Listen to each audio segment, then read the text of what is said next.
Next we got Machamp, whom he's pretty cool. I do not like his Sinnoh sprites. No matter which version it is, his Sim sprites look horrible. I do like his HGSS sprites though. They're pretty cool. Machoke, he's pretty cool looking too. Once again, well, I actually like his Diamond Pearl sprites and then his HGSS sprites, but I'm not a total fan of his Platinum sprites. Find it disturbing is Machamp, which has 4 arms. How in the world did he get 4 arms? I'm serious here. How in the world did he get 4 arms and how did he grow 4 arms? From just trading, I mean, seriously. Machamp itself, like I said, the sprite is basically pretty much just a...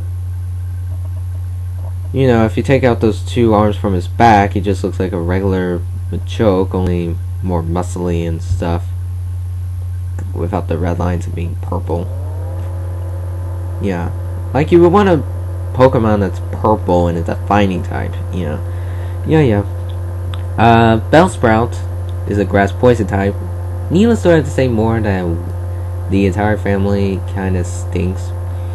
I'm not a big fan of Bellsprout, to be honest. Bellsprout is not too great. Weeping Bell, yet again.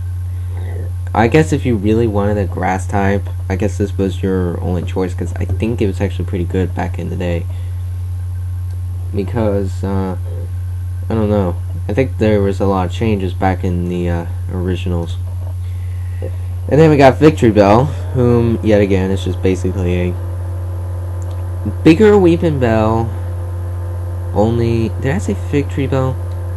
I don't remember.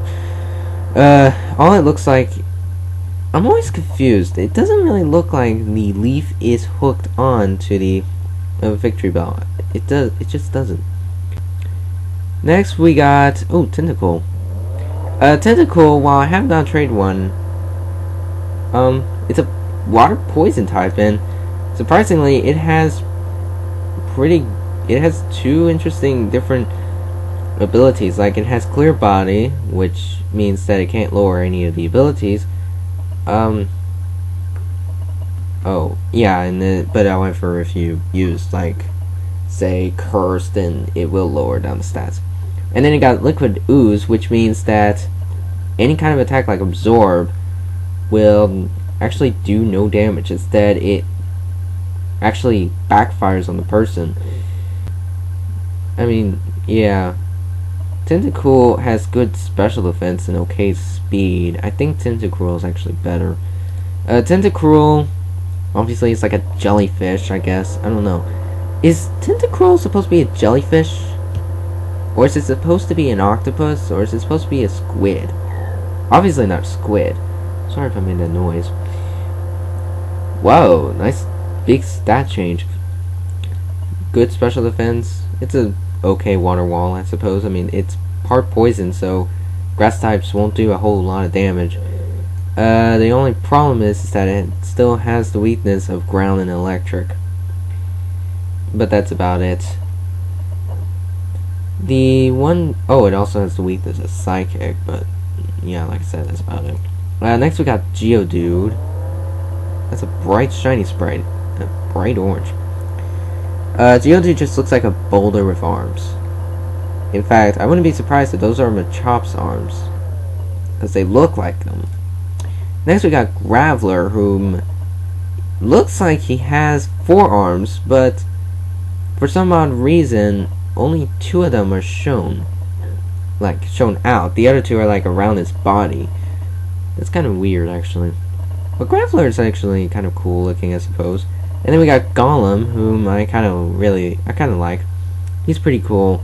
I mean, true, it just doesn't look right. I mean, first he had 4 arms, now he only has 2. I don't know what that's what's with that. I can't talk. But yeah, we're on 76. I might end up doing these like daily and nights. So yeah. Next we got Ponyta. Ponyta is a fire type, and once again, it's one of those that like However, Ponyta takes a very long time to evolve to its... Yeah, it takes a while to evolve.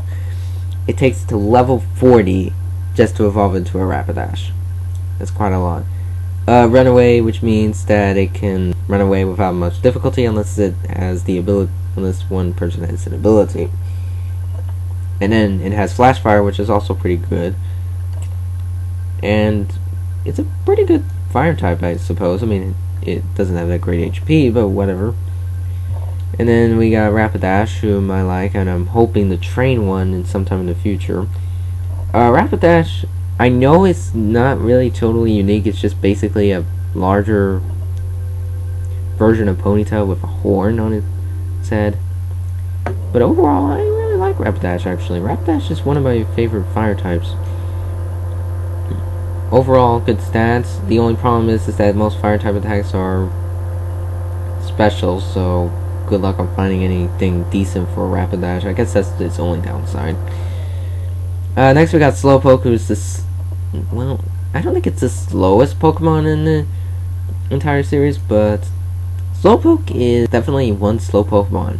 It's Water Psychic, and that's about it. Slowpoke and Slowbro.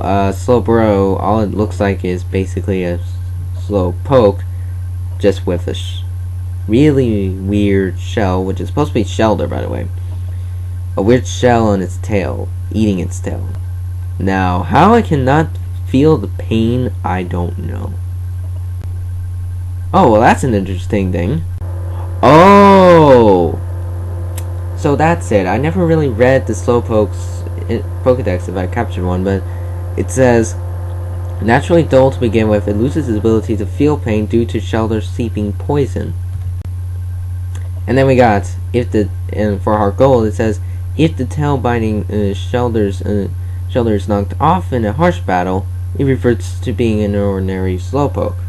So there you go. It's kind of interesting that it can devolve, but not physically. I mean, it would be interesting if it could devolve. Is that the correct term? Devolve or whatever? I don't know.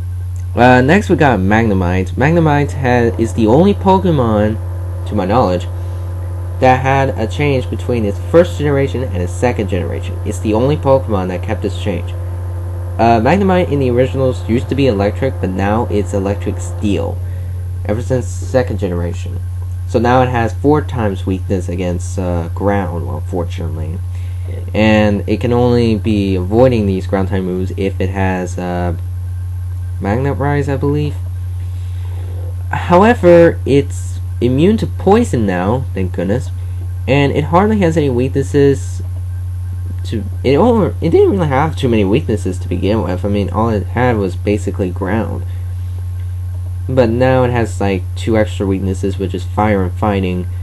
But I think Magnemite is actually a pretty good Pokemon. I mean, slow, yes. HP is kind of low too, but I kind of like Magnemite. Again, I'm kind of a big fan of some, so to speak, maybe underrated Pokemon. Magneton. I'm gonna say this now, it just looks like 3 Magnemites put in together. I know they're magnets, but still. And the Japanese name is Rare Coil. Yeah, and its other name is, it's Magnemite's Japanese name is Coil. I don't think that's how you pronounce it, but that's how I think it. Now we got Farfetched. The base stats are not too bad, I guess, but I guess it has horrible, regular, basic attacks. But I guess Farfetched isn't too bad, but I think there's some better flying types out there, like Spearow.